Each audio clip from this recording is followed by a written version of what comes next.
Rabbi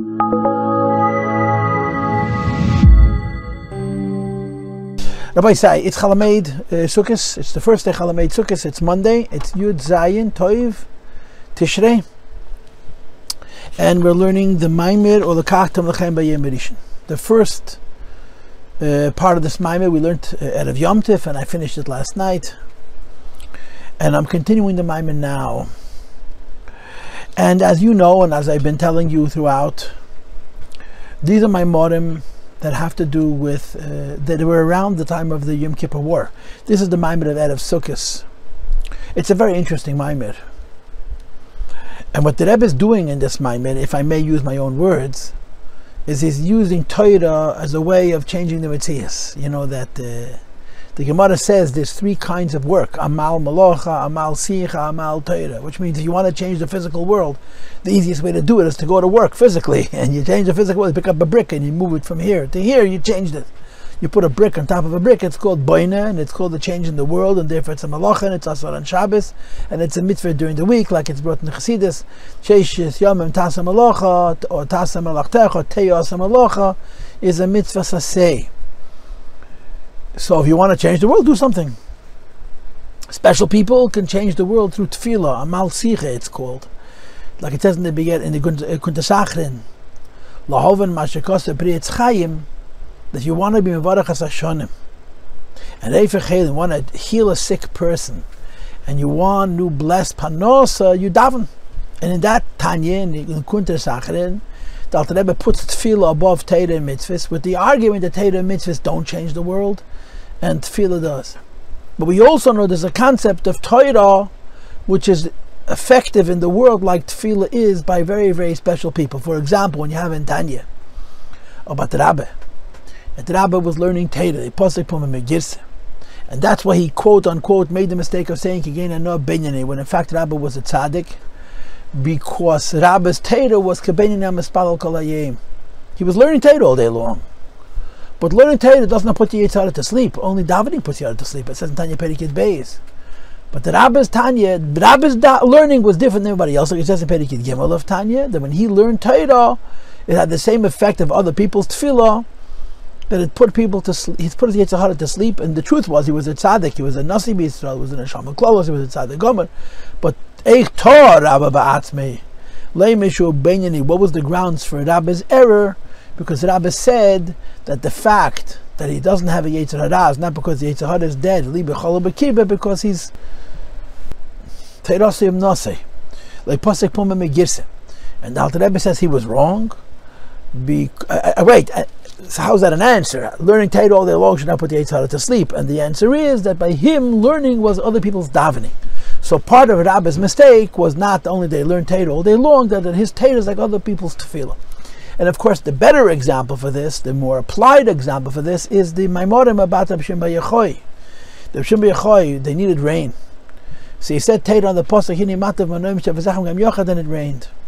And the Rabbi Shimon didn't even know why they came, because they hadn't even come, and they just saw people coming. So his Talmidim started to flatter him. One called him Shabbos, and one called him Man Pnei Had Navai Dorashbi, V'chayetze Bezeh. They gave him Shvachim, and this is also explained in the Maamar of Lag Baimer. And he said Torah on the pasuk, and of course the Rebbe pointed out that part of the reason his Torah was effective because it was a Torah of Avos Yisrael, and it rained, and there was no union of lekach bikashti and lekach bikashti like it was by Chenia Magal's Tefillah v'chulu v'chulu kiyadum v'furzim. So there's three levels in the world. Ordinary people, you want to change the world, you work, and of course by Pnei Mitzvah you have this abirurim. Special people, you want to change the world, you daven. Yidnu and the madrega of Teirasiyim Nase, which is the madrega of Malachtam Nasa Adei Acherim, which is the madrega of B'chol Meidecha. Their Torah has a physical effect on the world, Reifei Chel Mevarach HaSasharim, not durch Tefillah, but through Torah, which is why Teirasiyim Nase, a real Teirasiyim Nase, it's part of from Tefillah, because his Torah accomplishes the same thing Tefillah accomplishes, because they can change the physical world through Torah alone.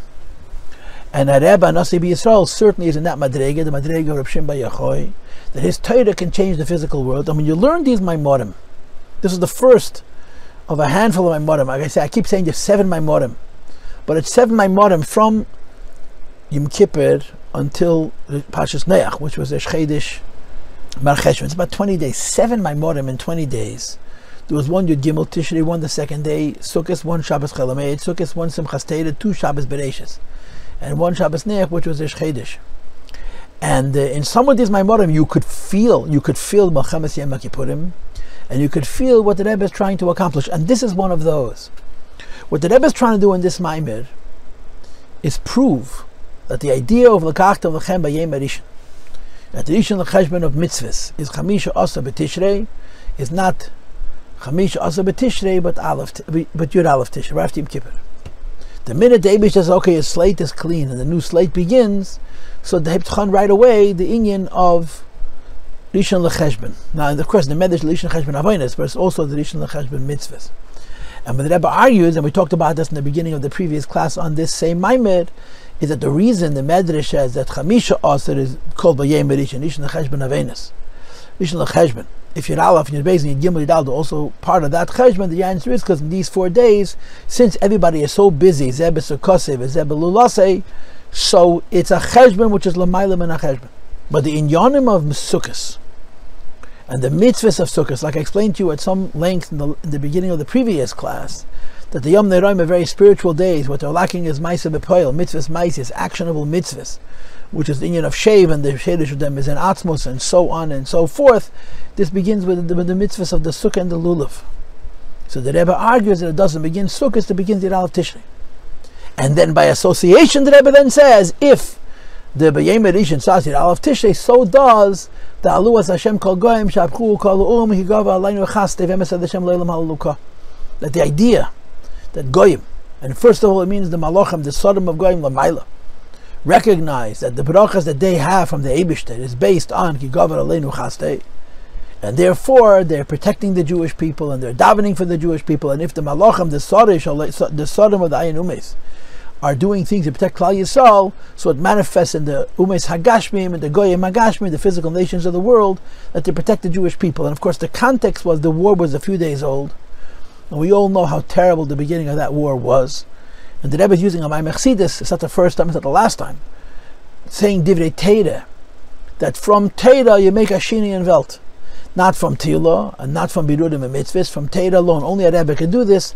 The Torah has a koyach to be Meshana de Elam. This is the Madrega, like I said before, of Teira Seim Nazim. So in the previous class, we learned 3 amudim of a Maamar, even less. What's left for now is more than a half, and I have to see if this is going to end up being 1 class or 2 classes. I'd like to do it in 1 class, but we'll have to see how the time goes. V'chuli v'chuli. And there were 2 points made. The first point was the point about Ulkachtem Luchem B'Yom Rishon, that even though we call Chamisha Asa Tezvav Tishrei Yom Rishon, it really starts right after Yom Kippur. It was the very beginning of the Maamar. And then the idea that the Dal Minim are connected to Achdus because of the physical nature, because we use them in a mitzvah, because they give das, and when you join all 4 together, you have Achdus compounded by Achdus as it relates to the din of Avos Yisrael. And the Rebbe does something very, very interesting. He says, we just talked about Avos Yisrael, now we're going to juxtapose it against Avos Hashem. Usually it goes the other way. Just like there's Avos Hashem, there's Avos Yisrael. Here, just like there's Avos Yisrael, there's Avos Hashem. But there's a caveat. The way the Maamar is written, you have to go, you have to go backwards. And I said this to you in the end of the previous class, that the Rebbe is going to explain in the piece we're about to learn, that limited love is love of the neshama alone, and infinite love is love that includes the guf and the Nevesh HaBahamis, because you have to overcome the challenges and reveal the higher source of klipa, which is from Elam Tehu, which is available to us by being mavara, the guf, the Nevesh HaBahamis, and physical things in Chelkei Ba'olam. So infinite love is by the guf of the Nevesh HaBahamis, and the Nefesh Elokis love alone is a finite love and a reasonable love. And you have to project it backwards. This is true in Avos Yisrael also. When you love one Yid loves another Yid, so the Neshama alone, that's a limited love and a reasonable love. The idea that one Yid loves another Yid and the love is infinite and it's beyond reason is when the love is also in the guf of the Nevesh HaBahamis. Now the Rebbe doesn't say it in the Maamar. I added, but derech efsher kamufim v'gam poshel, the Rebbe says in the V'yat HaTetzav in the end of the Maamar in the 2 brackets, and Perek Yud Aleph I think it is, or Perek Yud, that there's an idea of nafsham ike v'gufam tafel, that Avos Yisrael one Jew to another is about the neshama and the neshama. But then there's also a higher level of Avos Yisrael, the Madrega of Etzem and Neshama, Kefishi, Moshereshes Baha'atzmos, Kefish Mechedes Baha'atzmos, that on that Madrega, the love is from the Guf of the Nevesh HaBahamis of one Yid to the Guf of the Nevesh HaBahamis of the other Yid. This is a higher Madrega in Yechida itself. And this is because you're being Mavada and you're uplifting the Guf of the Nevesh HaBahamis as well. And the Rebbe speaks these two in Yonim in Abbas Hashem, but he speaks it in a kind of way that you could really juxtapose backwards and say the same is true also in Abbas Yisrael. So we're going to go to the text and we're going to learn. It's on page 13 if you're following my PDF. It's not a new paragraph. It's the second to the last paragraph, a couple of lines from the end where it says, here it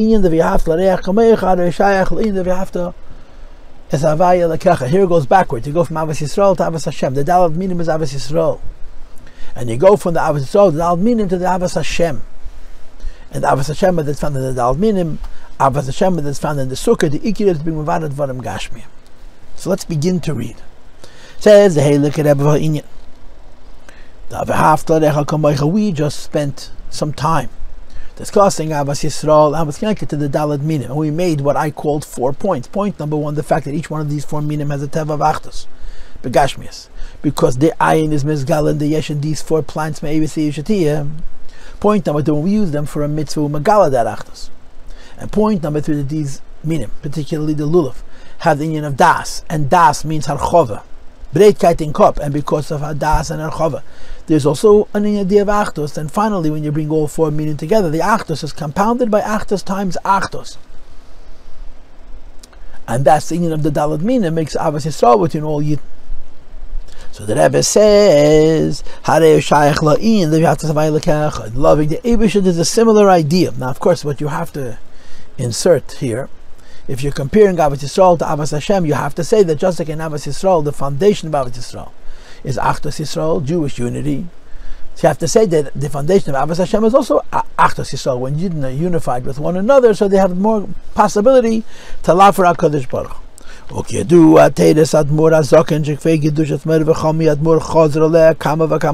Teref and Alter which repeated often that Avos Hashem is a Keilim for Avos Yisrael, the Keilim for Avos Hashem is the Keilim for Avos Yisrael. So the Rabbi says, V'hine yadu amavu baruch. B'seif, Maamar Tafresh Lamed says the Rebbe, it's explained by the Rebbe in the Rebbe Marash in Tafresh Lamed about the inyan of Hafta Esavaya Lekecha, in the idea of loving HaKadosh Baruch Hu, that there's going to be 2 levels, a finite level and an infinite level. Shemezeh Muvan Gam, the Rebbe right away puts in the last line on page 13. This applies also, and it demonstrates and reflects back also to the idea of Haftarech Kamoicha. There's going to be 2 loves in Avos Hashem.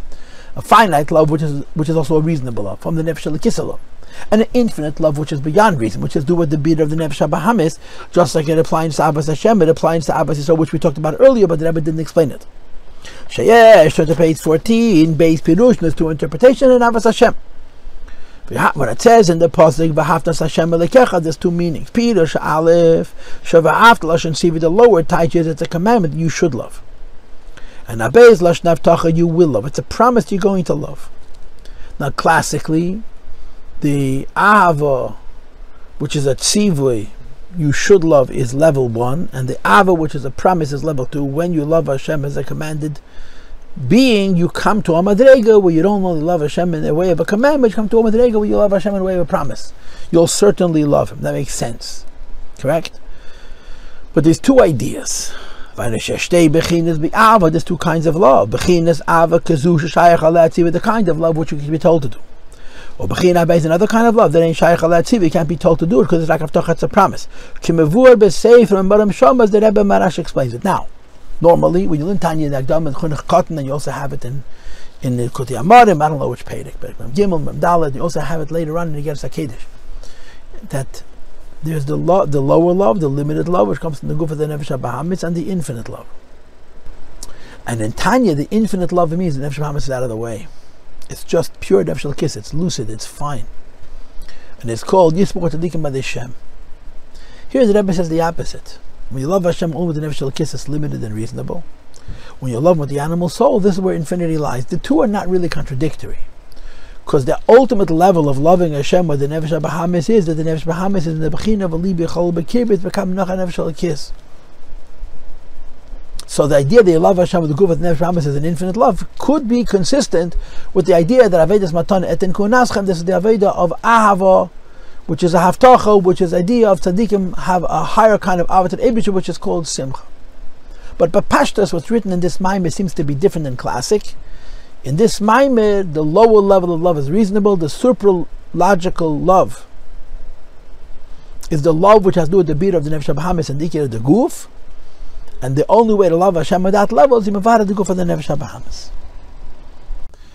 And the Rebbe explains, Shebechinas avo sheshayach aleh tzivui, the kind of love that you could instruct. Now, of course, the meaning of these words, the kind of love that you could instruct, is the kind of love that when you command someone to do it, they can do it. That there's an effectiveness of the commandment, that they can, you tell them to do it and they're able to do it. Says the Rebbe, Hu ha'ava shemitad Nefesh Elokis bilvad. This is love for Nefesh Elokis alone. To get your neshama to love Hashem, you can be told to do it, and then through the proper avodah, you're able to do it in actual fact. Says the Rebbe, V'avazu, this love, which is only from the neshama alone, is b'medida v'agbala, it's measured and it's limited. So there's two things that he's giving us as clues. You're going to give a person an instruction to love and they'll be able to do it, and that the love that you're telling this person to achieve through effort, that he's able to do, is a reasonable love. And he explains why when you say that there is a notion of commanding a person to achieve love with a certainty that he'll achieve it in fact, is it cannot be for the love itself, because a person has no direct control over his emotion unless he's a very big tzaddik. It means to contemplate HaKadosh Baruch Hu. Everybody knows the teaching of the Mitzvos Magid. It's always brought in the name of the Mitzvos Magid, even though the Rambam says exactly the same thing in the beginning of the second Perek of Hilchos. It said, "Yatera keitzad yovel le'avosei u'liyirosei l'chashay yizbeinen."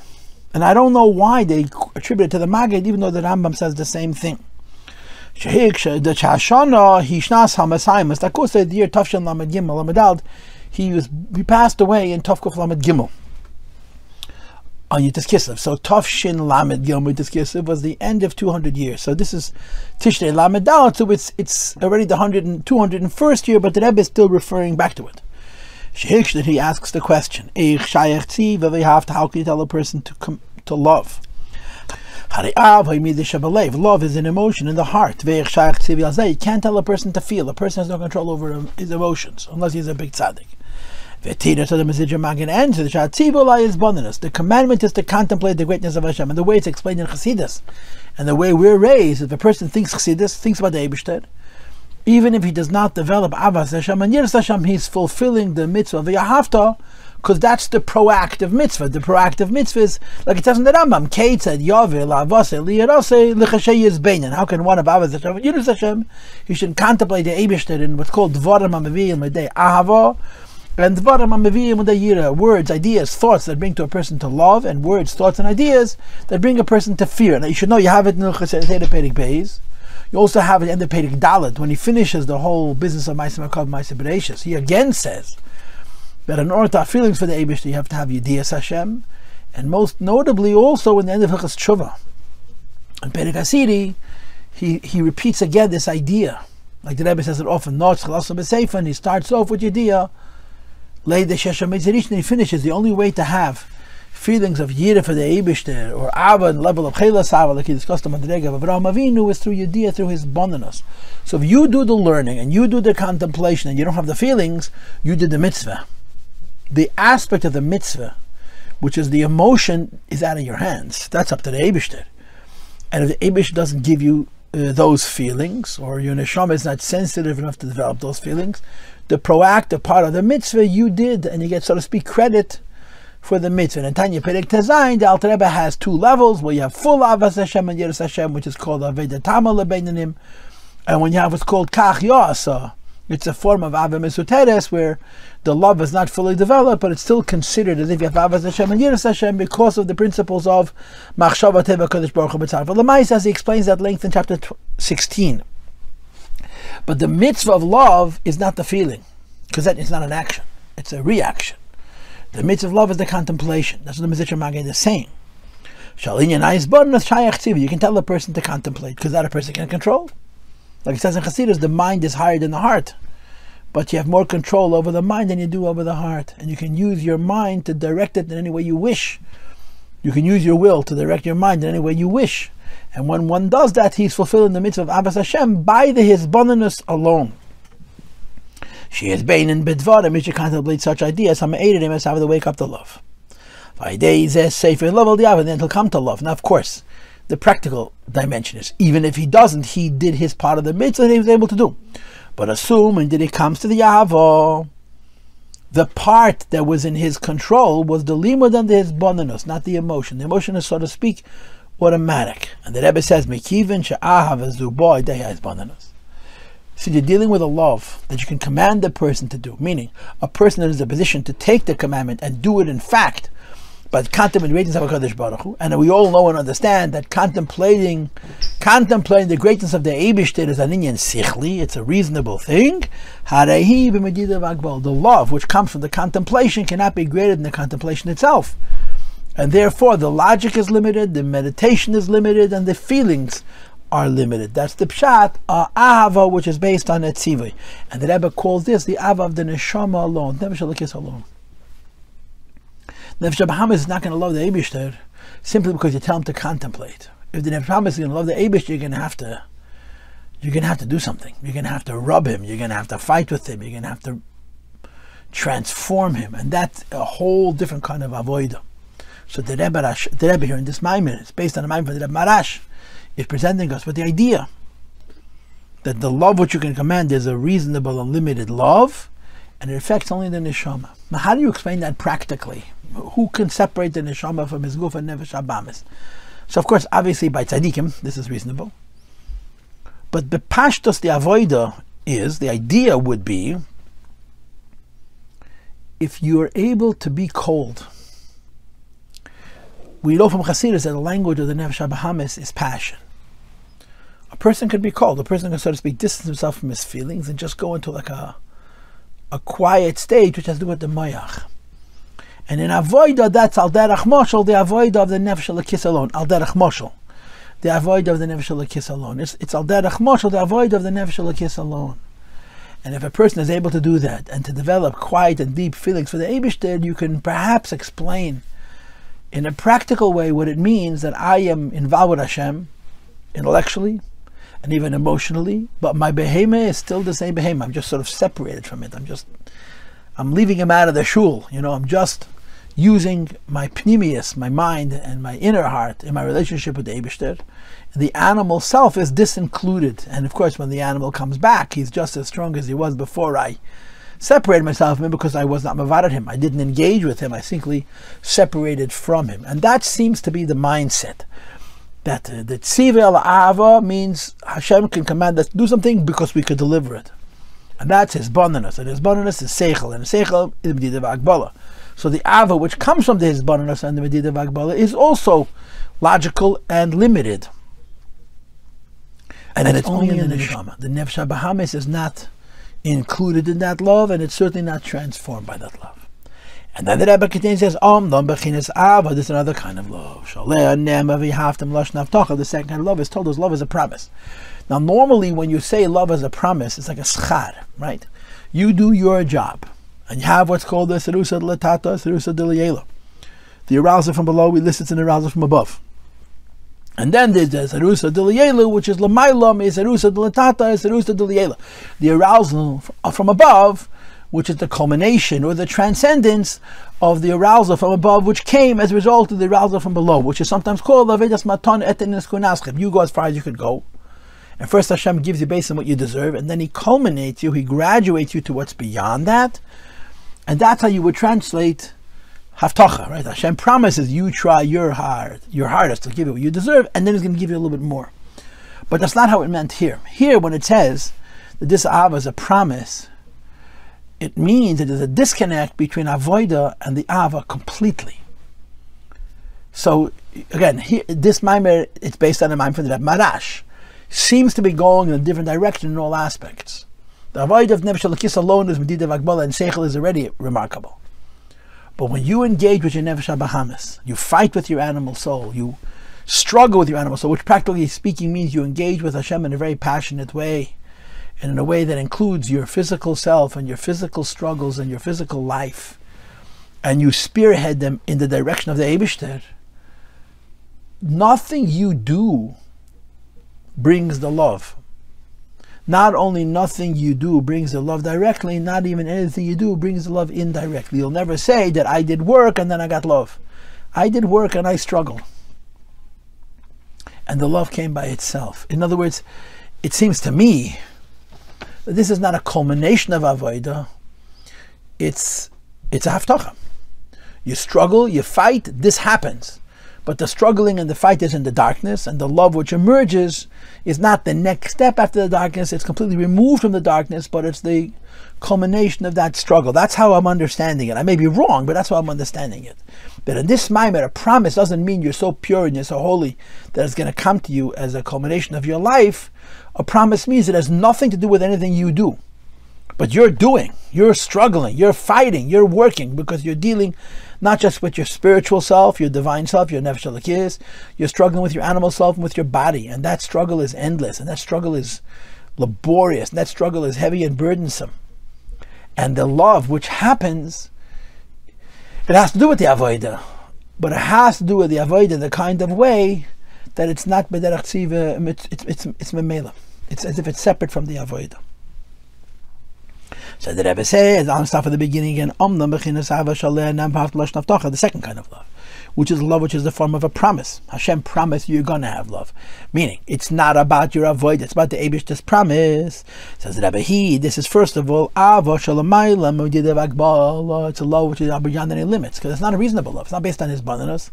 It's not based on logic. It's based on a war with the animal soul, which is a engagement and a locking heads, which is about animalism, about worldliness, about physical things. And this level of love, where a person has a love for Hashem, which is defined in Torah as something the person cannot earn directly, or he cannot even earn indirectly. It's simply a promise Makadosh Baruch Hu for his struggles. Is beikin the Pasha Rishain of Kriyishma, because the Pasha Rishain of Kriyishma is about Mesiras Nefesh. The second Pasha of Kriyishma, you only have b'chol avavachem b'chol nafshachem. And the first Pasha b'chol medecha is the full union of Mesiras Nefesh, and the Mesiras Nefesh, which is associated with the avodah b'chol medecha, brings the ava of b'chol medecha, but that ava is a haftacha, not hatzlacha. Shalamayim beyond any limits. And now the Rebbe qualifies it. How does this second love happen? If the second love is not connected to avodah, not directly, not indirectly, how does the second love happen? So he explains. Since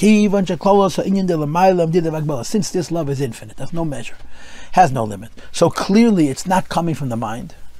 If it's not coming from the mind, it's not coming from Kedusha. Because the Kedusha is Seichel, and Kedusha is Bittel. But Kedusha is Seichel and Bittel in Keilim, in reason. And this is coming from Elam Atayu. Elam Atayu with Shairesh is higher than Kedusha, is higher than Pnimius, it's higher than Seichel, but it falls into Klipa. And when you harness the powers of Elam Atayu and you reverse the Klipa, you reverse the godliness which is trapped in Klipa, and you release it, the godliness which is revealed is an infinitely powerful expression of godliness. So the love that you're experiencing is not a reasonable love, and you can't even call it a commandment indirectly. It's a promise. Says the Rebbe, so since it's love for a person to achieve a love, which is defined by the Rebbe Marash in this Maamar Tafresh Lamed as something which you cannot say is a commandment, a cause and effect. You can only say it's a promise, almost like automatically after my avoid that happens by itself. Is a maspik avoid, the Nefesh Elokis. It's never going to happen if I serve Hashem only in my neshama and godly soul, because my neshama and godly soul is be'etzem maninyan sichli. It's naturally reasonable, and it functions the way of Eidus v'Keilim, which represents the idea of medida v'agbala. But rather, I have to serve Hashem animal soul, which means you have to harness the animal soul, and you have to redirect the animal soul. You have to turn them around. So you're taking animal and you're fighting with it until it goes in the direction of the Eibishter. That fight and that redirecting has a property that reveals an Elokus, which is considered l'mayla medida v'agbala, and it results in a promise of infinite love. And the Rebbe explains it a little bit. We know the difference between Tohu and Tikkun is as follows. Now, of course, if you've been in my classes, and I'm trusting that you are if you're listening to this, so you know that the way I always describe Tohu and Tikkun is I describe them as two attempts at creating Atzilus. Atzilus is Gili Elokus. What's called the Gili of the Mehusa Vein Safe. Gili of the Mehusa Vein Safe. Tohu is Atzilus version 1, the Gili of the Mehusa Vetzma Vein Safe. And Tikkun is the attempt at creating Atzilus version 2, which is the Gili of the Mehus of the Ha'ara of the Ein Seif. The difference is, in Elam HaTohu, the bittul is in the Oyer, not in the Keilim, and that's why the Keilim are Nishbat. And in Tikkun, the Iker reason for the bittul of Tikkun and the sustaining of Tikkun is because the bittul is in the Keilim, the union of Ma is in the Keilim. So here the Rebbe is going to explain this, bring out the mile of Tohu over Tikkun, not Tikkun over Tohu. The Tohu is Bli Gavul, because in Tohu the Iker is the Oyer, which is Bli Gavul. Mashenkin in Tikkun, the Iker is the Keilim, and the Keilim represent Medida Vagbala and Slapshas and Asyashvas and Seichel. So he explains, the Tohu Hayu Eidis Merub and the Keilim Uwatam. Tohu was a world which has vessels also, but is dominated by Oyer. Tikkun has oil also, but it's dominated by Keilim. And he explains, which is Atzilus version 1, how godliness is revealed in a way of Mehus, but it's the Mehus of Etzem Elokus. This Keilim in Tohu also, because there's no Keilim, there's no Gili. Gili call Eid without Keilim, there cannot be Gili without Keilim. You have to have a Zulas against which the Eidoliki is juxtaposed, is reflected, to be shining and revealing. The fact of the matter is, however, that the Keilim of Tohu and Keilim Uwatam, they're small. In other words, they're b'miyah to b'bittel. Although there are Keilim that are delivering the Oyer, the whole role of the Keilim is to deliver the Oyer, not to retranslate, to redefine the Oyer, or manifest the Oyer, but simply to give the Oyer a medium by which the Oyer can show itself. So in Elam HaTohu, when the Oyer shines into the Keilim doesn't change it. It's called Etzem of the Mehus of Ein Seif. Goes into the Keilim, and the Keilim reveals that same Etzem of Mehus. So the Keilim is not taking in the Eid, the Keilim is not translating the Eid into its own language. It's simply reflecting the Eid as the Eid is, and that's one of the reasons the Shvita takes place. Tikkun is exactly the opposite. Although there's Keilim, it translates the Pirush Eidis Mu'atam, who the meaning of few Eidis is the light is on a level of diminution. Keilim, although there is Oid, and the whole point of Atzilus is the whole point of Atzilus is Gili of Mehus of Ha'ara of Ein Seif and Keilim, and the Keilim are the dominant ones. The Eid is trying to appeal to the Keilim, but in order for the Eid to appeal to the Keilim, it has to reach it. And therefore, we all understand that even in Tikkun, the idea that an Atzilus is a Gili of Ein Seif is from the Eid at the same time in as much as the Eid's existence is in a state of subservience to what Keilim are. When Eid reaches from Eid to Keilim, it has to do with the level of the Keilim and not more. Ubedugmas like the sun's light, which is shining through a screen, through a sheath, which is Chama Benarteka, that the light that we're receiving is the light of the sheath, not the light of the sun. So when Atzilus also Ein Seif is revealed, but in Atzilus the Keilim are dominant, and the Ein Seif, which is real, the reflection of Keilim. And this is the real difference between Tohu and Tikkun, at least in this Maamar. In Elam HaTohu, Eir goes into Keilim, and what you hear is Eir. In Elam HaTikkun, Eir goes into Keilim, what you hear is Keilim. So Elam HaTikkun, when Eir goes into Keilim, here is Keilim, that's Medida Vagbala. That's the first kind of love. Hashem commands you to love. You use your mind to achieve the love. And if and when the love is achieved, it's called reasonable. In Elam HaTohu, the Eir is the Iker. The predominant thing, the predominant power is the Eid Ein Seif. It has to be revealed in Keilim, but what you're feeling is Eir, and that represents an idea of infinity. When a person loves Hashem from the divine soul, ironically loving Hashem from the divine soul is connected to Keilim, because the divine soul is reasonable. The divine soul is settled. And when the love from the Eibishter from the divine soul alone, it's a seichel dika ava. It's a medida vagbal dika ava. as juxtaposed against and distinct from the work associated with the Nevesh HaBahamis. The Nefesh Elokis, when you love Hashem only because of the neshama, in Yanahu Tikkun, that represents the world of Tikkun, where the Keilim are dominant and the Eid is revealing itself according to the Keilim. In other words, the makabel is significant. So Nefesh Elokis in Yanahu Tikkun, the divine soul, the love of the godly soul, which is the love of the neshama that's manifest in the Keilim, is going to be reasonable and limited. As explained earlier on this page, when a person comes to love Hashem through contemplation, the contemplation is limited. The love is also limited. So mitzad the Nevesh Elokis, when I'm loved, the Nevesh Elokis, it's ikar from Keilim.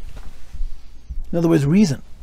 And because it's ikar from Keilim, although there's a godliness which is being revealed and released, it's expressed in a limited way. When the love comes from the animal soul, that's called a midah, which of course denotes midah, measure and limitations, the entire emotional process. When the animal soul is turned around to love Hashem, has no measure, no limit. Sometimes when a person is going to experience a love of the Nevesh HaBahamis, the mind as it's being used to trigger a love of the Nevesh HaBahamis is not birthing the love, it's not creating the feelings, it's simply triggering them. But the feelings are not coming from the mind, they're coming from the animal. That's not a reasonable creature, and the love that comes from the animal is accordingly not a reasonable love.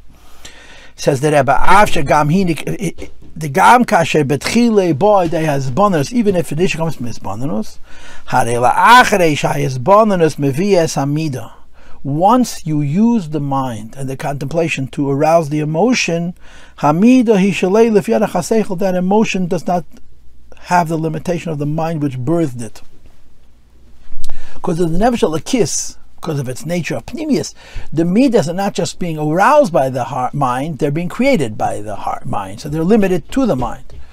Mash'enka, the Nevesh HaBahamis, you're using your mind to arouse the love, but the love is coming from the animal, not from the mind. There are even occasions, the love that comes from the animal soul can be, so to speak, spontaneous. You don't need to have the mind at all. In order to have this kind of ava, it's not a love, the love of the godly soul alone. The love has to be connected to a physical thing. You see, and here he doesn't say Nevesh HaBahamis. Here he says guf, b'yesh, and then on top of page 15 he says again Nevesh HaBahamis.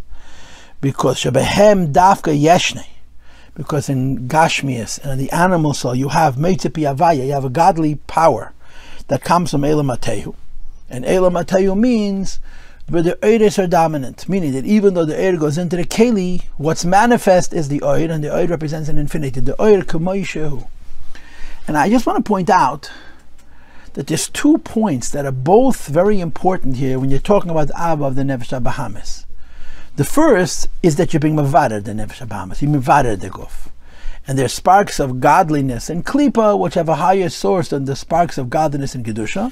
And the way it's presented in this Mamer is that the sparks of godliness from Klipa come into the world in a kind of way that they reflect what the spark is by itself without being interpreted by the Keilim. So that's the first reason an Ava which comes to the Nevesh HaBahamis is stronger than an Ava which comes to the Nefesh Elokis. And the second is the resistance. The animal soul is against Kedusha. The guf is against Kedusha. And you have to overcome that obstacle. You have to overcome that hell and vehester in order to access the love which is behind it. Like you have in Tanya Perek Zayin, Hoyovai Deizeh, who bore the Avarabazu. And this again explains why the love which has to do with the Klipa, with Tohu, with the guf of the Nevesh HaBahamis is an infinite love. So now let's repeat the concept here. Hashem tells you love, and he expects you to be able to do it. There's several suppositions. Number one, it's reasonable, and number two, it's actionable. It's actionable because it's about the brain creating feelings in the heart. Those heart feelings are not going to exceed the brain which aroused them because it's the brain that's birthing them.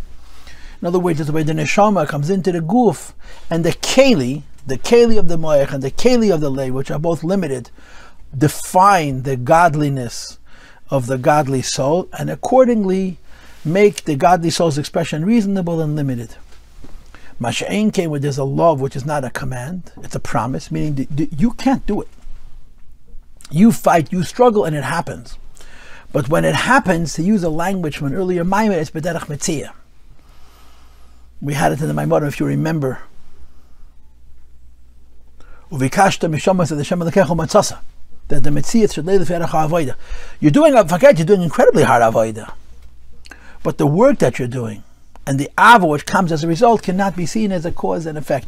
It cannot be seen as Hashem telling you to do this act in order to achieve this love. You're doing this fight, and the love which is having as a consequence, you can't even call it a byproduct. You can't even, that's how you have to say it. You can't even call it al derech mashal Isrusa de le'ela, which is achere Isrusa de latata Isrusa de le'ela, which is sometimes called avidas matana.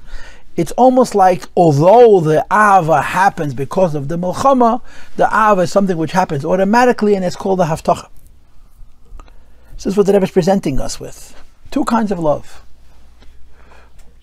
Reasonable love, done through reasonable effort, and a reasonable degree of love. Unreasonable love, done through unreasonable effort, which accesses a potency and a power which is completely beyond reason, and allows you to love the Eibishter infinitely, and it creates an infinite love. Now, remember what I did at the end of the previous class. I said that the Rebbe is now going to explain two levels in Avos Hashem, and we want to juxtapose those two levels of Avos Hashem backwards and the two levels of Avos Yisrael that the Rebbe spoke about at the end of the previous Maamar. As it says on the very last line on page 13, that you have these two levels. But right now we're talking about two types of Avos Hashem. Reasonable Avos Hashem, which is connected to Keilim and Elokus, and unreasonable Avos Hashem, which is connected to Oyer, and the Keilim is simply a medium through which the Oyer emerges, which is infinite. But there's also the property of Birur, and there's also the property of struggle. As a daf mizogim pshat, and then he continues. Page 15, first line. And the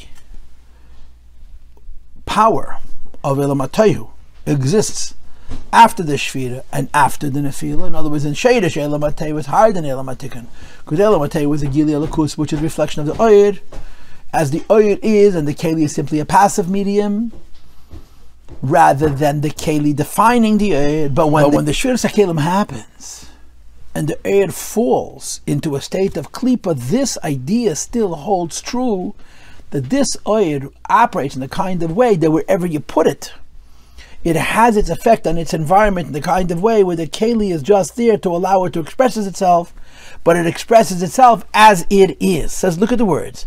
That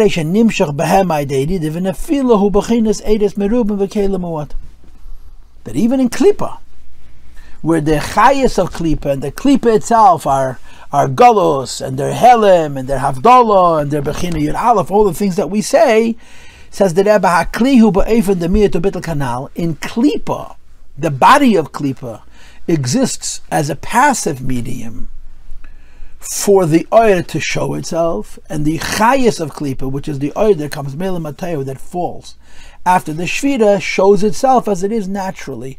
That's an infinitely powerful Oyer.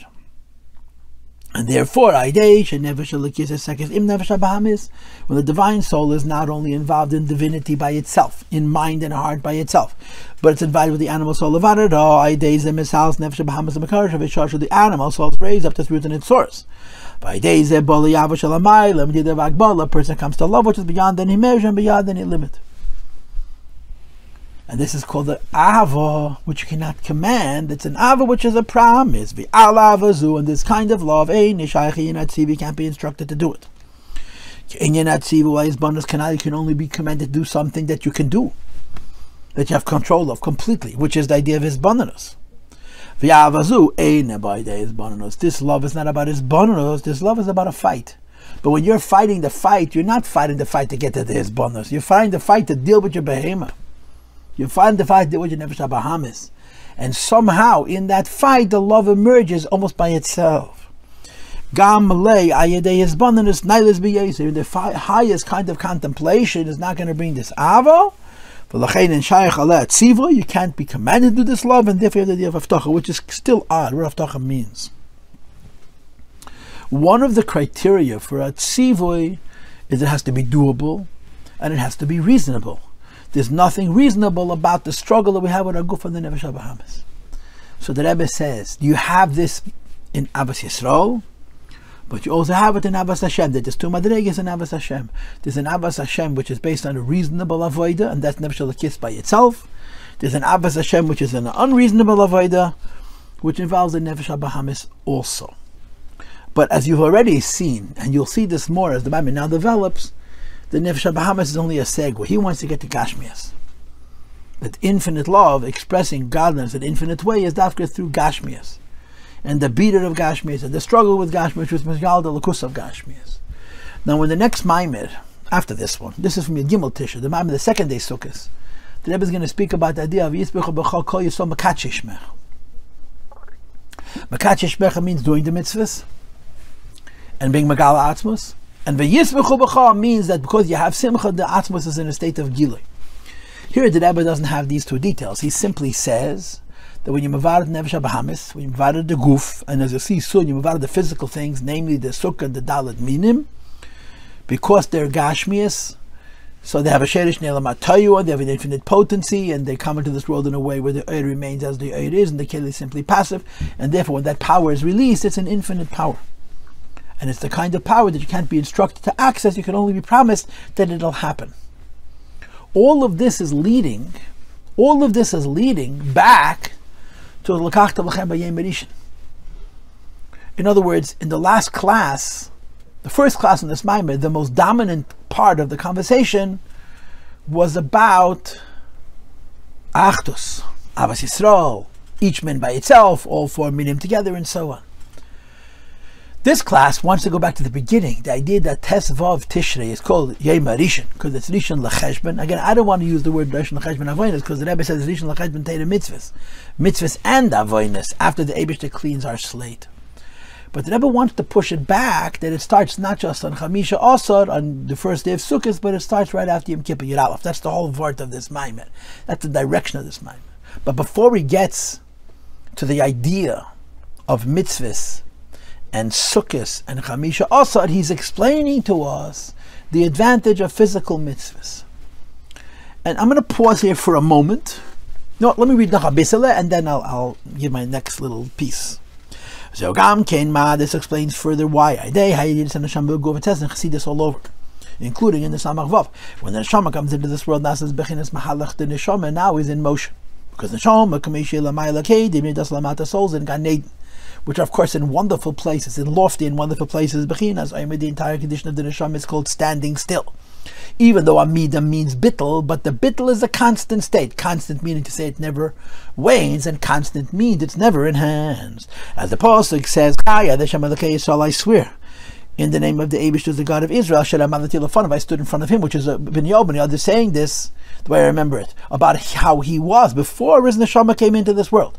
The neshama comes into this world, it becomes the B'chinas Mahalach. You have the pasuk, you have a Rebbe Psukim Chassidus in Tanakh, which are explained in Chassidus, that bring out the idea that even though in this world we're making baby steps, and in we made huge steps, over there we're standing still, and here we're in motion. It's very weird. So if you're looking against that tshuva pedikid beis, the Alter Rebbe gives a moshel from the shadow, that when the shadow on earth moves an inch in the sky, the sun traveled millions of miles.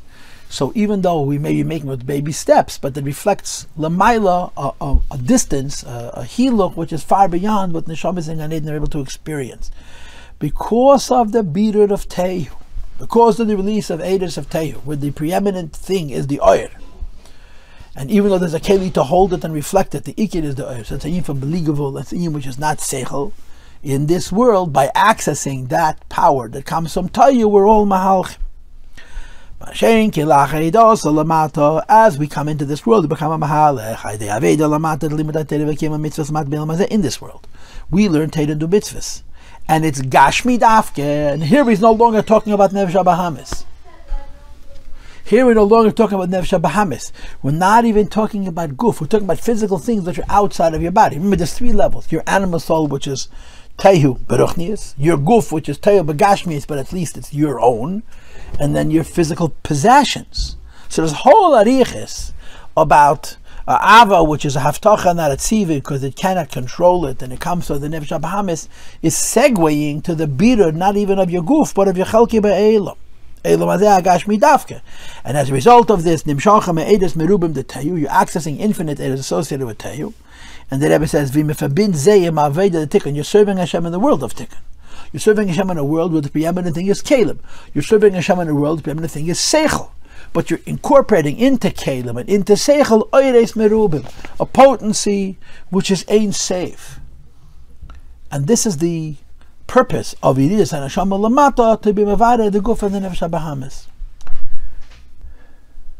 And as I've already told you many times, that it says in the Vakacha, and this becomes an important approach in the Rebbe's Maimorim, that Tishrei starts off with spirituality. Rosh Hashanah, Yom Kippur also have mitzvahs, but those mitzvahs are defined primarily by the spirituality of those mitzvahs, and they're not sustainable. And one of the basic ideas of Yiddishkeit is, Yiddishkeit is something that has to last a lifetime, and the only way for it to last a lifetime is through Teda mitzvahs, what the world calls ritual.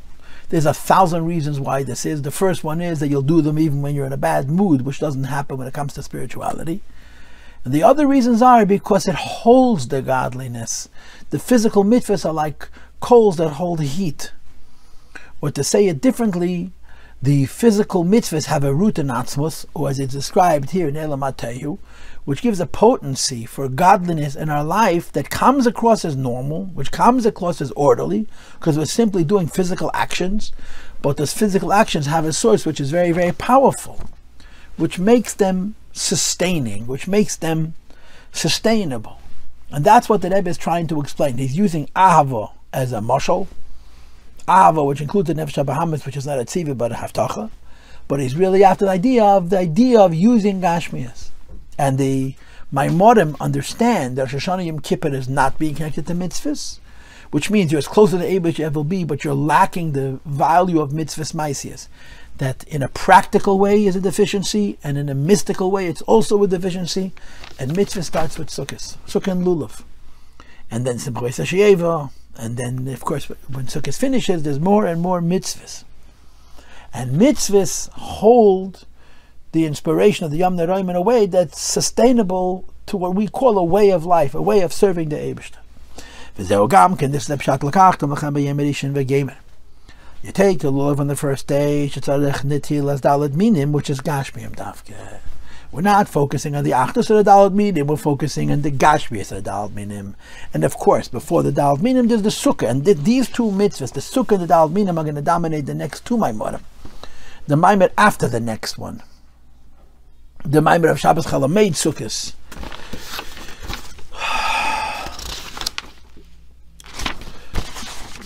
whose Diber HaMaschal is Chagas Sukkos Shivas Yamim La'avaya. It's almost a Mamer Chassidus which is entirely nigle. The argument of that Mamer, that the idea of Chefza Shel Kedusha, Chefza Shel Mitzvah, that this godliness, a physical thing, is more in a sukkah than in any other physical mitzvah, more than in tefillin, more than in tzitzis, more than any other mitzvah, because some kind of a gezeres hakosuv.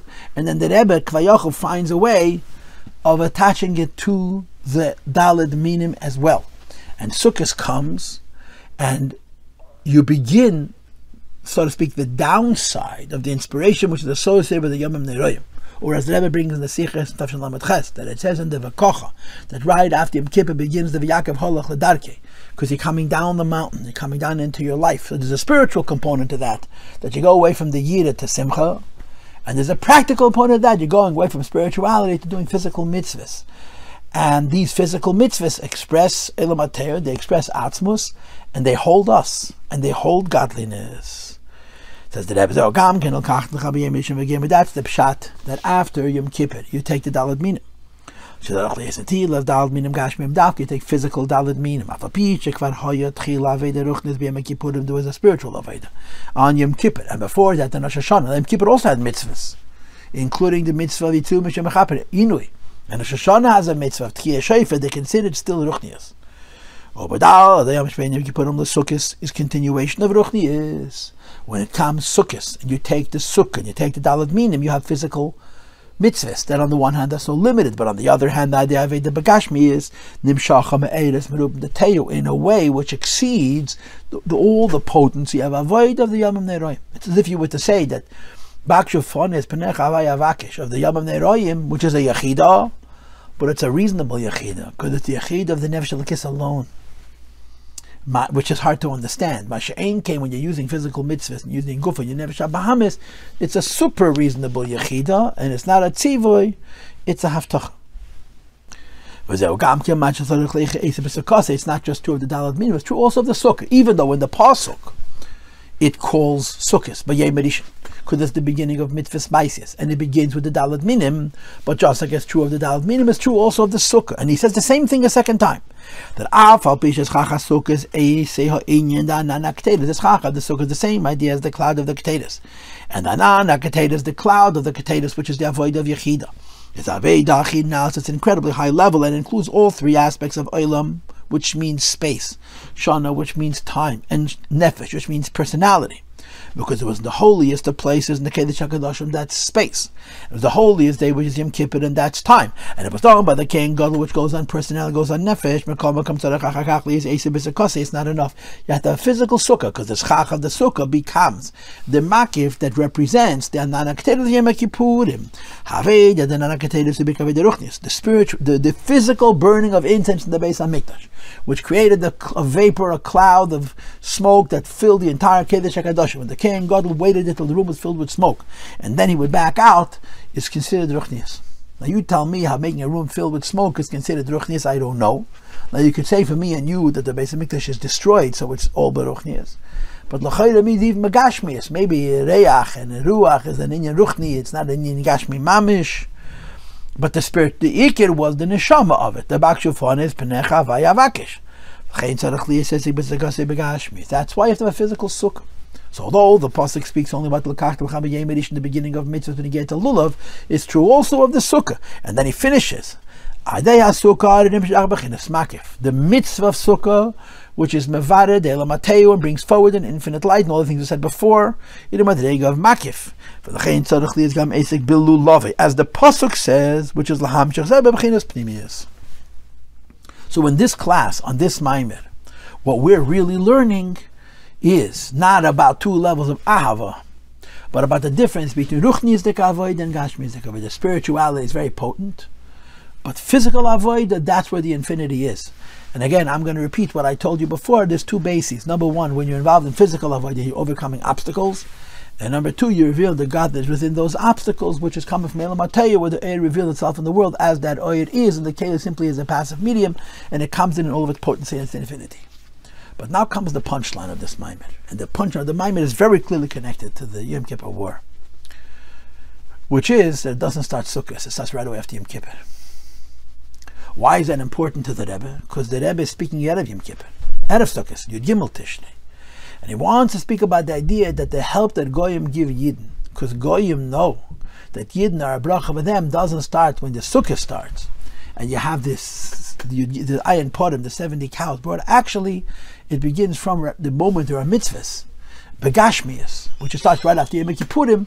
Already then, you have that maila of aluas Hashem kol goyim שבחוהו kol האומים gavar aleinu chast. And this is what the Rebbe is now going to continue and explain now. That's the point of this Maamar. That Ulkachtem Luchem b'yom harishon doesn't mean b'yom harishon chamisha asar b'tishrei. It means Yud Tishrei, the moment the Eibush says Lachtikid Varecho, Yud Aleph Tishrei. As it says in the beginning of this Maamar. Why do we say b'yom harishon is chamisha asar? So I'll read you the beginning of the words. He says, page 11. First paragraph, last three lines. Sheba yomim Yom Kippurim l'Sukkos yesh behem ma'ila gam al hayom harishon ki b'yomim elu ein shayach kol inyan hacheshbonos. It's not the pshat b'yom harishon rishon lecheshbon. And of course, we always know rishon lecheshbon avonos, but the Rebbe is trying to say not rishon lecheshbon avonos, rishon lecheshbon mitzvahs begins in Tezvav Tishrei. Not because before that there's no mitzvahs, but before that there is so many mitzvahs that it's beyond the cheshbon. So Rishon L'Cheshbon mitzvahs means that from the Tezvav there's mitzvahs in a level where there could also be the opposite of mitzvahs, and you have to have a cheshbon. Yud Aleph, Yud Beis, Yud Gimel, Yud Aleph Tishrei, there's no Rishon lecheshbon, because it's packed with mitzvahs to the degree that it's beyond the cheshbon. And since the haluas Hashem kol goyim shabchou kol haoמים go leinu chassid, the umis ha'elam are recognizing the need for Yidden to help them, has to do with Yidden's mitzvahs. So if on Sukkos, when there's a cheshbon of mitzvahs, there's an inyan of halu of kol goyim, before Sukkos, when you have mitzvahs on a level of b'li cheshbon, you certainly have the halu of Hashem kol goyim. So the Rebbe, like I said to you in the beginning of this class, is using Torah to create a new mitzvahs, to create a mitzvahs in the world. And that's the keich of the Rebbe, that he can not only change the world through melacha, he can not only change the world through tefillah, he can even change the world through Torah. And the Rebbe is saying Torah, with the lashon is, Misha Yemele Shemen v'yadlik, Yemele Chemetz v'yadlik, right? The Mai said that there was no oil and they took vinegar and it burnt. So one of the Amirim said, Misha Amel Shemen v'yadlik, v'yadlik. The explanation that's brought is that the Omar has to do with the Dvar Havaya. The Eibishter creates the world, using his words, put into Shemen the property of Hadlaka. So Yoima, the Dvar Hashem that the Eibishter is speaking this second, should put into Chemetz a same Teva. And the same is true here. The Rebbe is saying Divrei Torah and Misha Omar, V'yayim Harishin, which is Chamisha Osar, Yoima, that V'yir Aleph Nis Tishrei, which is to do with the beginning of this Melchama, is already the in Halos of Aikal Goyim Shabchou Kalom. Let's learn it inside. Says the Rebbe V'zeu Gamkein, and all of this about being Mavar the Nefesh HaBahamis, being Mavar the Guf, and being Mavar the Gashmius, which is the behaved performance of mitzvahs, which is in an interesting kind of way associated with after Rosh Hashanah and Yom Kippur, is the cause of the halu as the Hashem kol goyim shabchou kol haoמים, that the goyim and the umim, goyim means nations. They're two different words which represent two different levels and two different ideas, and they're being mahalal and meshabeach, which both mean to praise. But certainly, just like there's a difference between goyim and umim, there's a difference between hillel and shevach. But at the moment, those differences are not important. What is important is that the reason the goyim lahadl are praising HaKadosh Baruch Hu is because the chesed that the Eibishter gives Yidden is so great that it spills over and it becomes the basis for the chesed that the Hashem gives to the whole world. Like it says in Chazal, the whole world lives, and the author brings it in Tanya Ger Zekedesh Siman Lamed Aleph, from Yidden. And particularly, as we know, in Sukkos, that in the Beis HaMikdash, the Kohanim brought 70 cows. On the first day they brought 13, on the second day they brought 12, until the seventh day they brought 7. Shivim Parim, which correspond to the Shivim Umes, the 70 nations of the world. Up to there are 70 nations, that the Beis HaMikdash literally was on a mefanes, provided karbonis, which provide parnasa and bracha for all the 70 nations. Only Shmini Atzeres is a parech adayalecha. This is Yihi l'chol levadocha vein l'zar mitacha. But the whole Sukkos, the karbonis and the Beis HaMikdash are brought on behalf of all the nations of the world. We all know the question on this pasuk. It's found in the Maamar Alter Rebbe. And the Maamar after the Alter Rebbe, Mahu HaShaykh is the Gover Aleinu Chassid. Why do we associate the fact that the Eibishter gives Yidden Chesed on a level of Gevura, extra Chesed, to the voice of the Shem called Goyim v'Goyim, to the fact that Goyim thank HaKadosh Baruch Hu for what the Eibishter is doing for them? And the answer is Sukkos. That when Sukkos comes, and now here comes the bracket. And Sukkos doesn't start Sukkos starts right after Yom Kippur. Now, where does it say that Sukkos starts after Yom Kippur? In this Mamer. And as I showed you a little bit before, a few minutes ago, that in the beginning of this Maamar, the Rebbe says that Rishon l'cheshbon doesn't mean Rishon l'cheshbon avoinus. It means Rishon l'cheshbon mitzvahs and the opposite of mitzvahs. But the Daled Yom before Sukkos is so saturated with mitzvahs that it's higher than cheshbon, because people are so busy with preparing the sukkah and the lulav, as we discussed at length before. So on Sukkos, which the Rebbe is now saying doesn't begin on Chamisha Aser B'Tishrei, which is called B'Yom Rishon, but it begins right after Yom Kippur. Makriv Mayim Parim. 70 cows were brought Kineged Ayin Umas to correspond to the 70 nations. 5 days, and through them meant Menainas Hashivim Sharoshim Shalamayla, we conquer the 70 roots on high. Ubemela Gamas Shivim Umas Shalamata, which allows us to conquer also the 70 nations down here. Shem Nasim Mishubodim Li Yisrael, they become subservient to the Jewish people. And they work and they affect that there should be a diminution in the koyach of goyim over Yidden. Kefi ha'oifen she'yisrael makriv mes ha'ayin porim, in the way that the Jewish people bring the ayin porim, in the way that it diminishes from day to day. And I'm translating the words peiches v'hoilech and their ability to control and to hurt the Jewish people. So the Rebbe's medayik that we bring karbanos. Now the typical goy walking in the street doesn't know about these karbanos, but the Sorei Maila do, the Malachim, which are the Shadish of the Shivim Umis, know this. And I want you to know that in the Sichas of the Rebbe Rashab, which is called Sefer Sichas Teirei Shalom, that he spoke at the time of the First World War. He talks about the idea that every nation has a Malach. One of the interesting stories that happened, and it's really interesting because if you know the history as it played out, in fact, it's hard to understand what the Rebbe's position was. But the Rebbe Rashab said that he really wants that the Tsar Nicholas should personally get involved in the war on the Russian side, because when the king gets involved, the Malach gets involved, and there's a certain midas hanitzachon, there's a certain extra will and determination which could bring a victory to the side of the Russians. And of course, Nikolai did get involved. Nicholas got involved, and many people will tell you that was the reason the Russians lost. Although the Russians would have lost probably anyway, but Nicholas was profoundly inept.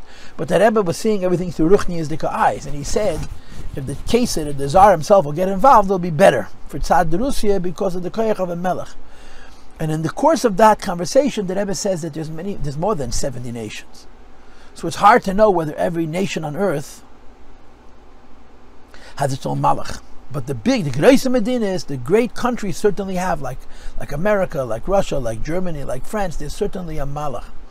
And the malachim are sensitive to the karbonos that we bring on Sukkos. This is not what the Rebbe Rashab said, this is going back to our Mamer. The malachim are sensitive to the karbonos we bring on Sukkos. They value how the karbonos that Yidden bring on Sukkos are beneficial for them, and it results in the malachim of the goyish nations having an interest in there being blessing for the Jewish people because they're bringing these karbonos.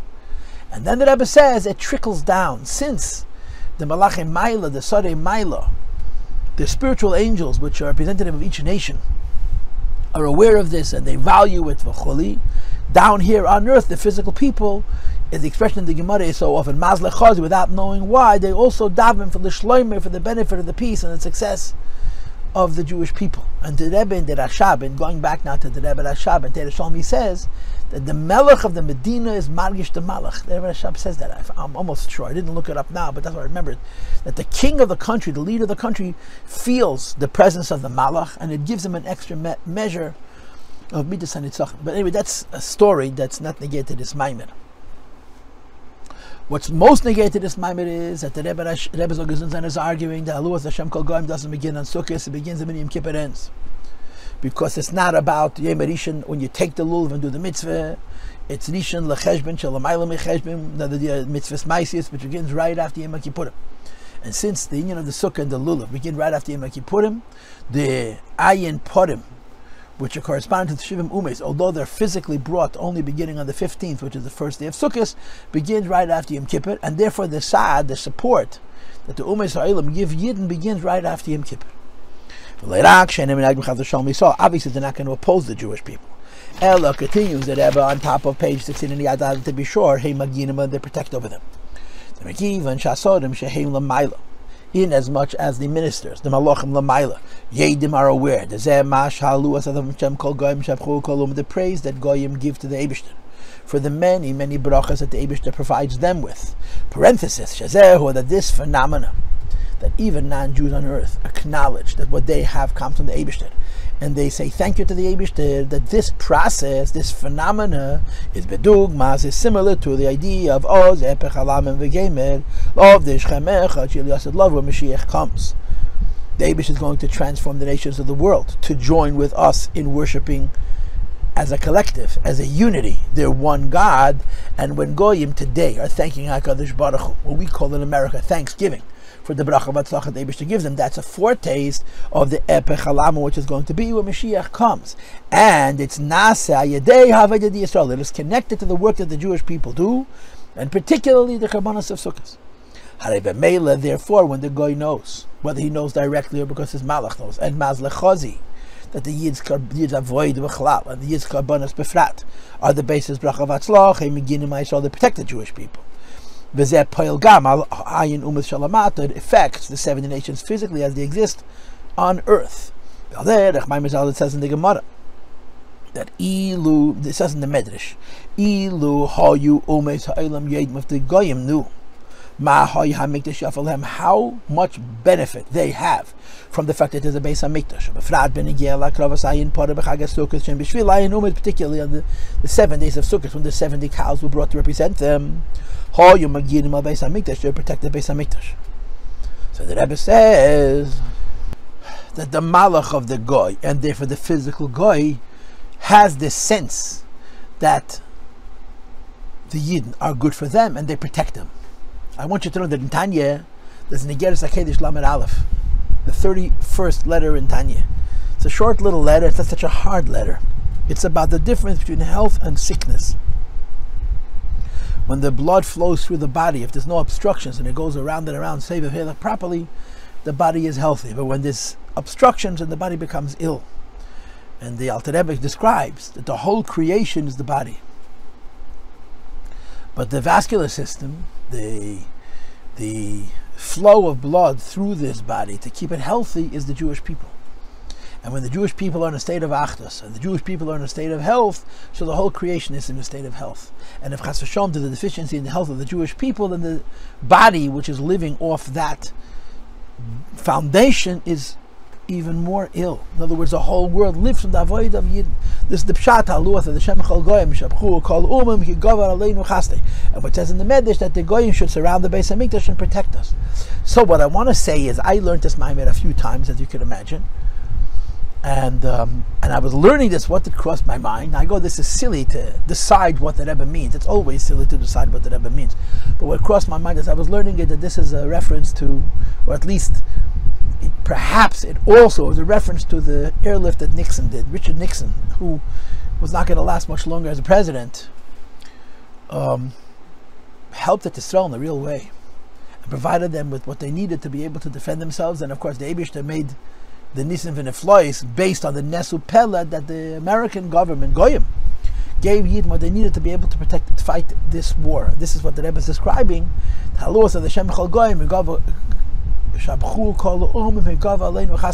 Whether the Goy is aware of it consciously or not,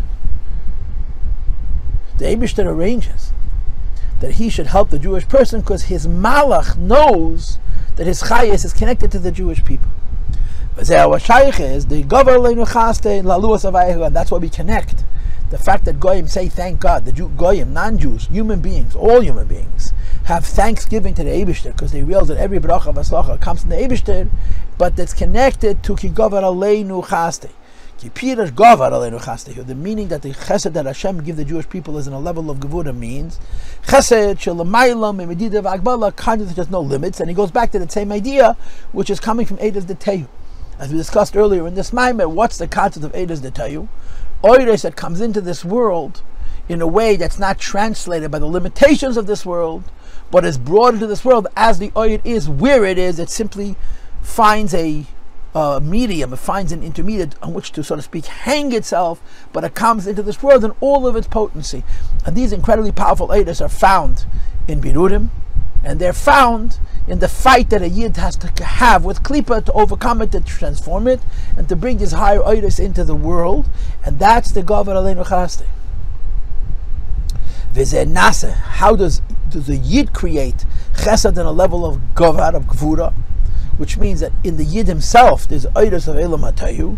It's Aidesh Yisrael, Mevarerim, as an etut says the Tohu. The Jewish people bring clarity and upliftedness and inclusiveness to the sparks of Tohu, enough of which have fallen Bumasel amongst the nations of the world, and Yidden elevate those sparks. So the Rebbe started off talking about the Nevesh HaBahamis of a Yid, and of course the next step would be the Guf of a Yid. And the third step would be the physical possessions of a Yid. And this is already the fourth step, the physical material that exists in the world that belongs to Umes Ha'olam. And Yidna Mavada that also. And this is where, as the Rebbe said earlier in the Maamar, the Av is so infinite, it cannot be a tziva, it can only be a haftach. And when a Yid is Mavada these netzutzes, and he releases these oiros, Ki Govar Aleinu Chastei, it's the source of the bracha v'atzlacha which comes to Umes Ha'olam, which causes Goyim to Mahal U'Meshabeach the Eibishter, because The chesed which Hashem gives Yidden is on a level of Gava, because of the birudim that Yidden do, or to say it in the language of earlier in this Maamar, that the Yid has an ava, not just from the Nefesh Elokis, but also for the Nevesh HaBahamis, and as a result of this, it has to translate into haluas of the Shem kol guyim שבחוהו כל. And it doesn't begin on Sukkos, it begins the minute the dinner Rosh Hashanah Yom Kippur is signed and sealed, and Yidden go out of the Heichal HaMelech. They go v'yankev halachadayim, which begins right after Yom Kippur. Immediately starts the inyan of Rishon lecheshben shalamayla me'acheshben, of mitzvahs and avedas, and these mitzvahs and avedas are mavare Gashmius, and it being mavare Gashmius, the revealing edes of Tohu, which in other Maamorim would be called the Nyanim of Atzmos and Hussein Sabbahu. And with these koiches, there is a gavar aleinu chaste, which translates into bracha v'ashpa to guyim and umim, which causes that by them also there should be hallelu and שבחוהו and so on. And now the Rebbe connects this to Mashiach. This is my second class on the Maamar, and I'm well after an hour into this second class, and you see how I'm understanding this and how I'm approaching this. On the one, this is pushed on Maamar Chassidus, it's Torah. On the other, this Torah is being spoken by the Rebbe in such a way that it's bringing oir of Torah, koyach of Torah into the world, to be Meshana the Metzias, changing the reality to benefit the Jewish people in as much as the war is concerned. And now we connect it to Mashiach. V'hine, all of the ideas that when Mashiach comes are going to be revealed, that we're really developing now, right? There's the expression that the Rebbe brings from the Rebbe Marash, they're munach b'kufsa, and when Mashiach comes, they're going to be revealed. The Rebbe says, Shakavana, what I mean, the lost love is because Mamesh would be as Mashiach, so came very, very near with the coming of Mashiach. In other words, the Rebbe said, I don't mean Elam Haba, and I don't mean Tchias HaMesim, I mean Pashit, Mashiach's coming.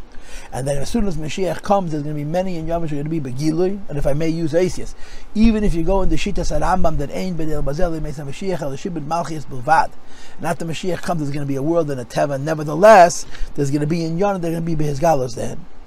And our Tluy and B'mas Seinim of the Seinim Meshachman the Shit of Shindav Alma depend on the work that we do during the 6,000 years that the world stands. That's number one. Or B'frat B'zman HaGolos, more specifically in those 6,000 years what we do during Golos. That even more specifically, Bazman because of the Mashiach in times of the Hila Mashiach, which is even more specific within Zman HaGolos. Asheroz Misaimim HaMitzvah Davei Desabidur, we complete the commandment, the mitzvah of loving Hashem not just with a Nefesh Elokis but with Nevesh HaBahamis and our Guf and our Chalki Be'elam, which is the Avodas HaBirurim, elevating the world, separating the sparks that are entangled in this world and bringing them back to Kedusha and releasing an aid of Tohu in this world. So we talked about it in terms of Goyim and Umi helping Yidden, and now we're talking about it in terms of the ultimate end to this whole procedure, the Hisgalos of Melech HaMashiach. We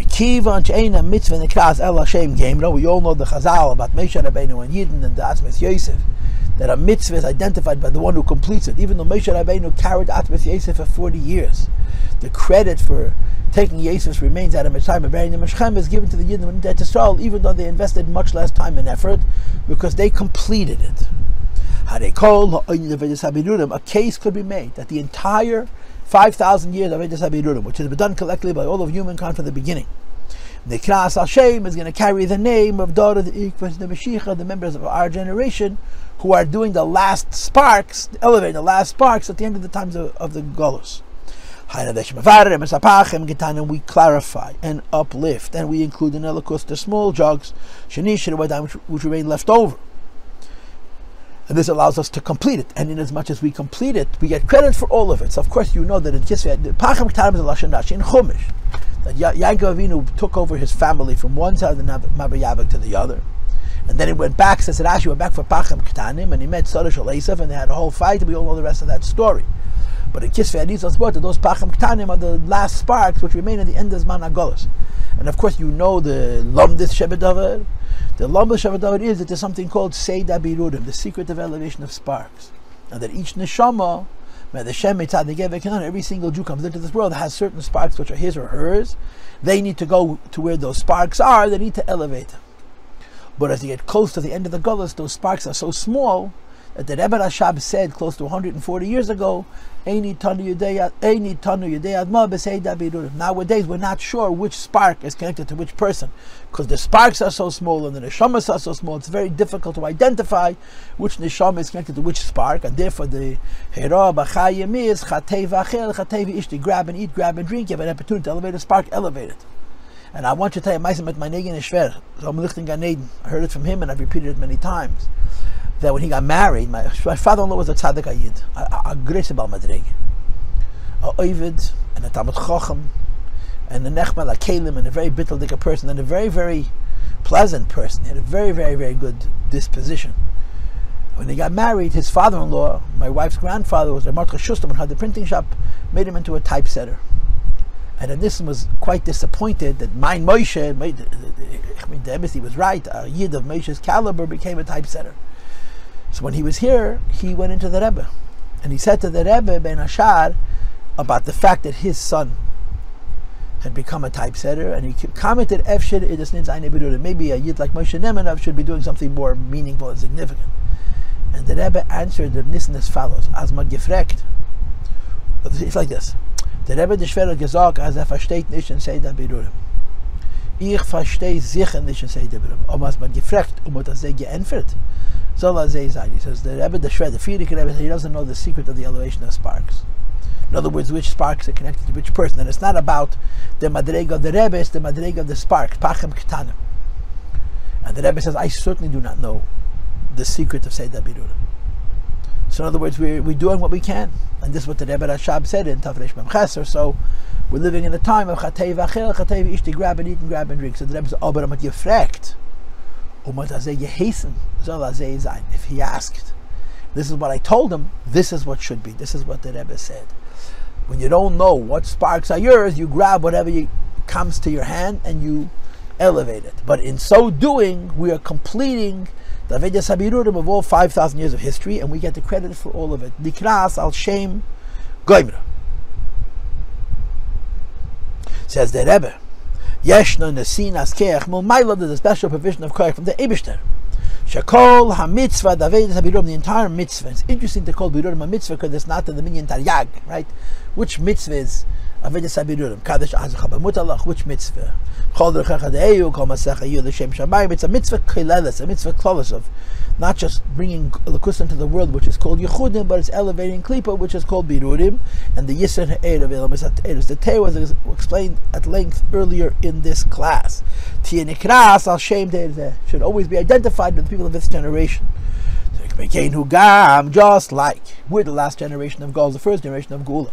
And even though we're the very end of the story, we get credit for the whole Hemshech Vedas Habirurim. The same is about the other way. The idea of Halu that Hashem called Goyim v'Geim, and that all the Goyim, based on the fact that their Malachim are Masig and Margish the Kigavar Aleinu Chaste. And therefore the Goy down here is also Megan Matzlas Yisrael. Says the Rabbi, they have the Yisrael. And the work that the Jewish people do now meaning in this generation in general, and in the occasion of the Yom Kippur War, which took place after Yom Kippur and Sukkos v'chuli in 50 years ago this year, Tafshin Lamed Daled. Badalid Yomim Shbein Yom Kippur l'Sukkos, even before Sukkos comes, before the Rishon l'Cheshbon of Mitzvos and Avedas. It's a Cheshbon Shalamayla meCheshbon of Mitzvos and Avedas. Zeh Eisek b'Sukkos one is preoccupied with his Sukkah, v'Zeh Eisek b'Lavi one is occupied with his Lulav. Sheshnei Yanyanim El Sukkah v'Lulav are the two Yanyanim Makif Namtim Sukkah and Lulav Makif Pnimi. The idea is that pale, there's effects and influences. Gam Badalid Yom Shlefnei Sukkos, that even the days before Sukkos are included, just like the koyach of Sukkos is connected to the mitzvahs of Sukkos. The koyach of the days before Sukkos are also connected to the mitzvahs of Sukkos. That the hayamim lefnei Sukkos, the days before Sukkos, there should be the idea of aluah that Hashem chol goyim shabchou kolum, the Rebbe translates shesarei ha'umet shalamayla, the malachim of the nations on high. Ubemela nasaken gamba ayin umet shamata, which then trickles down in the level of mazlachot to the physical goyim on this earth. Since the Malach on high knows with a certitude. So down here, that they should have the idea of Mazlachazi to do as their Malach wishes. And this translates into a bittul talakus and to Yiddishkeit and to Yidden. That they're not only bittul to the Eibishter, not only bittul to the Teda, And not only battle to the mitzvahs, they're battle to a yid. Like it says about Yidin Bana Matam Hashem Elokecha Ubani B'chei Yisrael. And like the lashon you have in that yem Eyev Mashar Ohov Eyev. If you respect the Eibishter, you have to respect his children. If you love the Eibish, you have to love his children. If you praise the Eibish, you have to praise his children. Not only that the other nations are not fighting against Yidden, save him. The Rabbi says in Yiddish, they make a wall around the Jewish people. They circle around them. And protect the Yidden. I'll call in Yoni Teva Kedusha, all things that are good and holy. The Kamesha Ben Yeh, Baruch Hu, just like when it comes to the Yebishter. The Goy, the Umo, and the Goy is Mahal, as the Kadosh Baruch Hu, was the Shemachal Koyim, Shabchou, Kol Umim. Yidden are also included in this. Haluas Yisrael, Kol Goyim, Yishabchum, Kol Umes. Why? Because we're the Eibishter's son, the Eibishter's children. And if the Eibishter gets the praise of the Goy because of the bracha of Aslacha that the Eibishter is giving them, a Yid gets the same praise because the Yid is actually the medium through which those brachas come from the Eibishter to them. And then when Mashiach is going to come, it's going to be revealed. We can see it even the eyes of the flesh, and the implication is you can see the eyes of the flesh even before Mashiach comes. It says now that Marash, and the chisr of the Asad Lava is Mashiach is going to come. The chiddush is going to be even nigel. Of the revelation of godness, and the flesh is going to know the Agil, the Kvei Davai is going to be Dafkil Begesh, Gashmius physical things. And not only on Sukkos, but Gam B'Dalat HaYomim Da'Chanu L'Sukkos, the 4 days that your preparation for Sukkos, like what the Rebbe has been saying throughout this Maamar. And the Rebbe adds one final thought, Ubefrat. Moreover, the Fi HaYadu, it is known that the Hadalat Yomim Shavyeim K'purim L'Sukkos K'negedalt Eitz the Shem Havayda L'Ela, the higher Shem Havayah, which is higher than Seder Ishtalshlus. And the Chayru, what the Rebbe is trying to say, the higher Shem Havayah, which is higher than Seder Ishtalshlus, is itself like the Eidos of Teya, which were Mamshech to the Birudim of Nevesh HaBahamis, Nuguf and Chelka Beilim, but I'm really not entirely certain how to understand this in this context. That's the Ma'ileh Commendable Vagbala, which is a part of the idea of Gavar Aleinu Chasdei. That the extra chesed which Yidden have, which have to do with the Birudim that Yidden do, is the source of the Halu, Kol Goyim, Shabchou, Kol Umim. And then he adds V'emes Havaya Le'elam. Now, he doesn't explain V'emes Havaya Le'elam, but also this means that a Madrega Valakus, which is high, should be made even higher through something which is above itself. The canal, Bepirish, Gavar Aleinu Chasdei, which one did the Vagbala. Gavar means the chesed Hashem is giving us is in the kind of way that's always going to be increased. And he finishes because of Mamish, or as the Rebbe says in our years, take of Miyad Mamish, Kipshute, Begula, Mitas Vashtay, Maide Mashiach Sekei.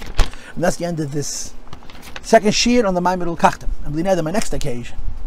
And I'm hoping to continue it during this Chalamayah Bli Neder. We're going to do the first of the two Maimorim that the Rebbe said on Sukkos. The first for the second day Sukkos, but Sukkos Teishu Shivas Yomim, called Ezek Mitzvah Yeshu B'Sukkos, and then the second one is Chag Sukkos Tasa Luchem, or Hashem Elokecha, or something like that. Okay, der Weilag at Yom Tov.